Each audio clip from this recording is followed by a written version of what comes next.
Hello everyone, welcome back to Rolling Solo. My name is Adam Smith. In this video, we're going to be taking a look inside the box of Lifeform. This game was designed by Mark Chaplin and Toby Farrands and is published by All or Nothing Productions. So without further ado, we're going to flip the box over, become a little more accustomed to what this game is about, and then we're going to dive inside. Lifeform. In the vast, forbidden seas of space, terror stirs. Lifeform is the ultimate experience of grueling terror in the darkest, most forbidden reaches of deep space. A game of survival horror for up to 4 players, where one player is an unstoppable, utterly hostile alien. All other players are the crew of a doomed mining starship, Valley Forge. Racing against the self-destruct timer, the crew must search their labyrinth ship for weapons and supplies to load aboard the escape shuttle, whilst the alien lifeform ruthlessly tears the crew apart one by one. No Marines, no power armor, just horror. And it says Lifeform is a standalone diceless game that tells the tale of 12 commercial astronauts working on a battered mining starship far away in space and time who encounter an awesome galactic horror. With an innovative and self-destructive timer, unique hidden movement rules, and alternate playable endings, Lifeform delivers a tense, suspenseful adventure every game.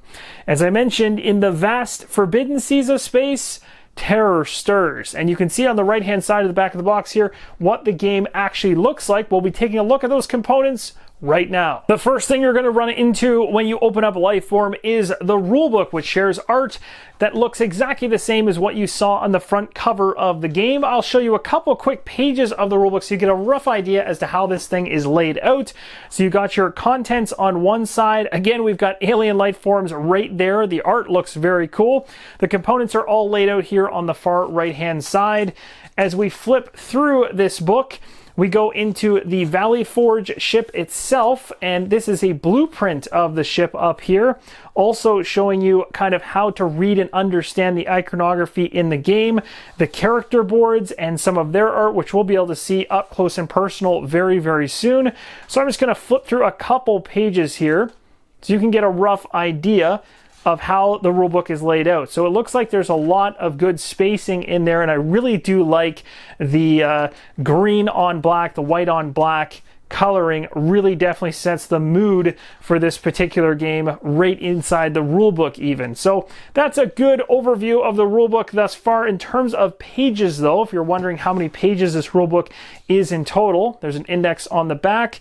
You're looking at a total of 43 pages in order to get through the rulebook. It appears also inside this box is a teaser for an upcoming game from All or Nothing Productions, which is called Sublime Dark, a brutal experience in dark terror, a nightmare horror game for 1 to 4 players ages 18 plus, coming to Kickstarter in 2019. Now, I don't know if there's anything else shown here, but there are some mentions of previous products released from All or Nothing Productions. Gloom of Kilforth actually landed as one of my recommended games for new solo gamers, which recently released just a few days ago actually, and I can highly recommend Gloom of Kilforth as a great solo experience. The art on the tokens themselves are very, very nice, and the quality of the tokens are also quite nice. They punch out very easily, and as you can see here, they have a nice gloss to them as well. And we have another whole board of tokens to punch out within the game. Also some nice artwork here to see. Next we have the Lifeform cheat sheet. So this is pretty awesome. I love reference sheets, and this is actually a high quality gloss one as well. This is the crew action reference cheat sheet, and it's going to have all the iconography of different icons you're going to have to become familiar with the crew actions as you go through. And of course, once you get used to this stuff, the icons themselves can be just referenced.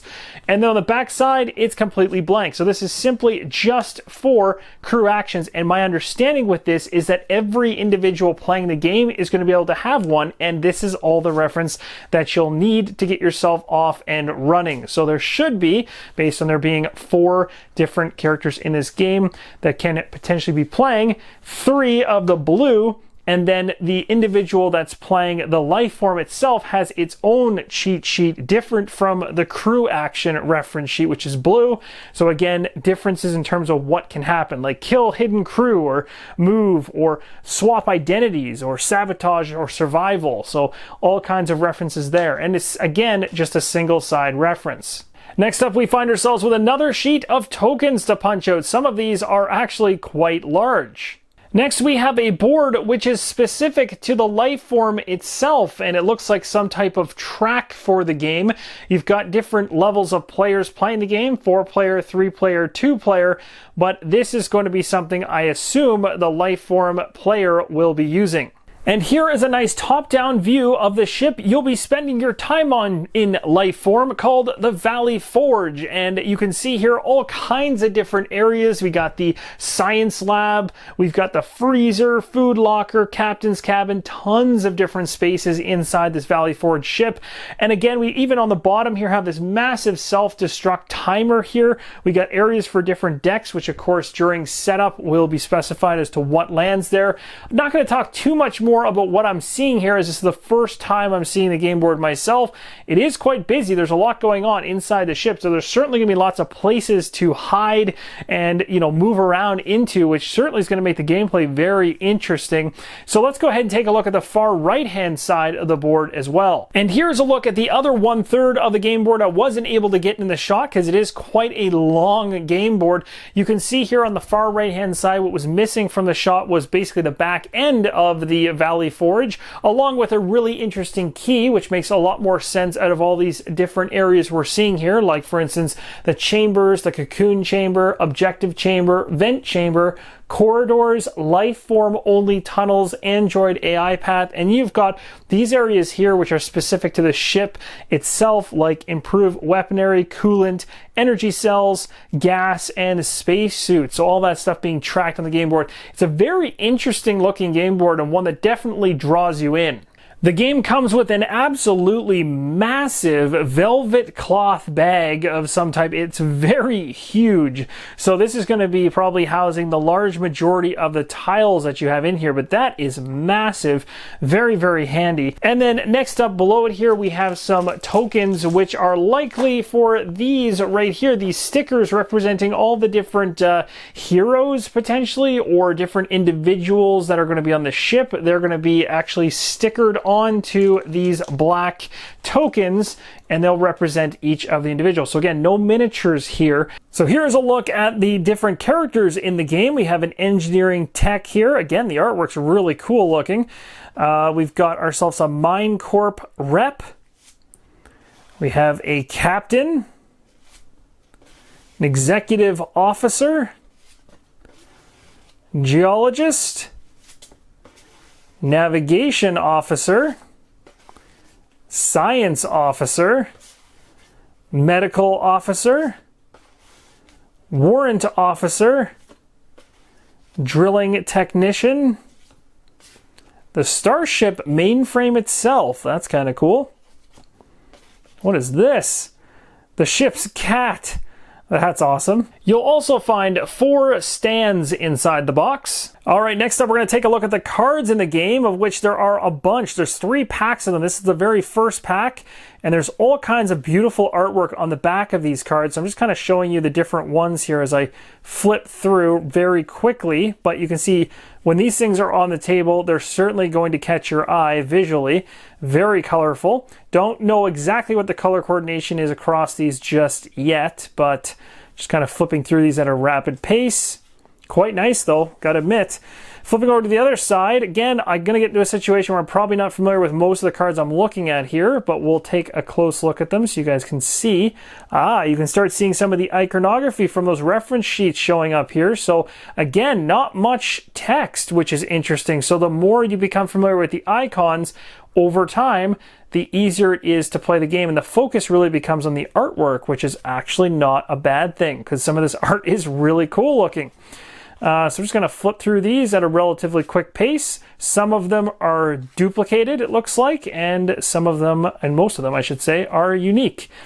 So it'll be interesting to see what the differences are. And again, we know on the backs these are different colors. So fun part is trying to figure out why. I'll have to dive into that because it's been a bit since I was looking at the original Kickstarter page. But the artwork itself here is very, very nice and is certainly going to be eye-catching. That's pretty awesome. Calm crew member. Fast, the life, oh wow, okay, intrigued the life form. Pause on the controls. This is all specific to the cat, I'm assuming, so that's kind of hilarious. That must be a Kickstarter stretch goal that I had completely forgotten about. So that is the first deck of cards. We've got 2 more to go. Now, what is this doing in here? This is a card from Gloom of Kilforth, which is likely a promo card.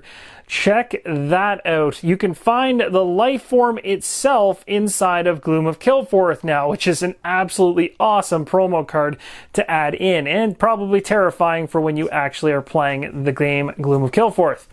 Again, all kinds of really cool artwork on just the backs of the card alone. This looks like a deck that you probably don't want to be drawing from.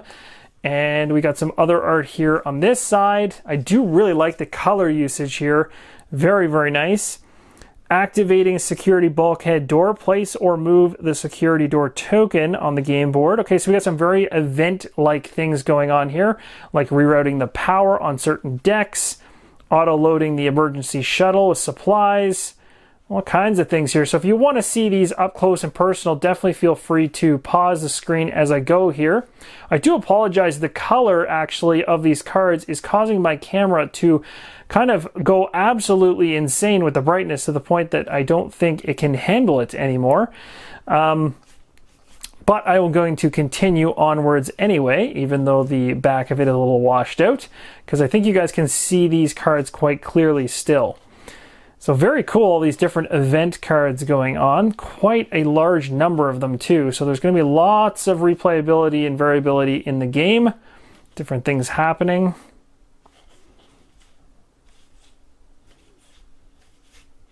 So many of these.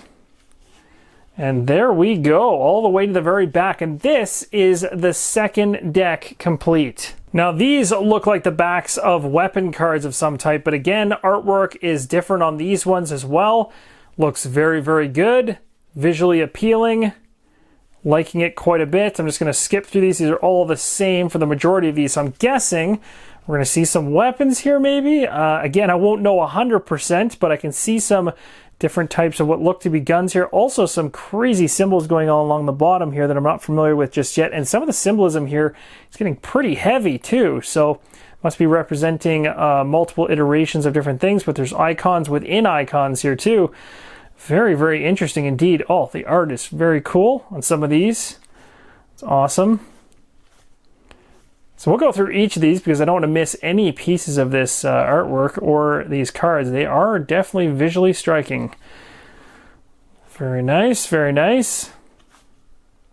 Again, survival horror games, especially when played solo, are quite enjoyable. It works very, very well. So I'm very intrigued to see how the AI is going to work in a solo capacity. So if you have actually picked up Lifeform and you've already started playing it, because this is a result of a Kickstarter, this didn't come through retail as of yet.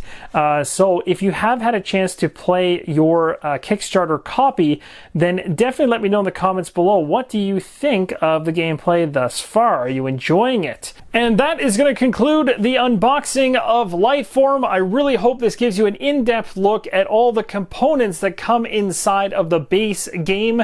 Thank you guys so much for watching, and as always, keep on rolling solo.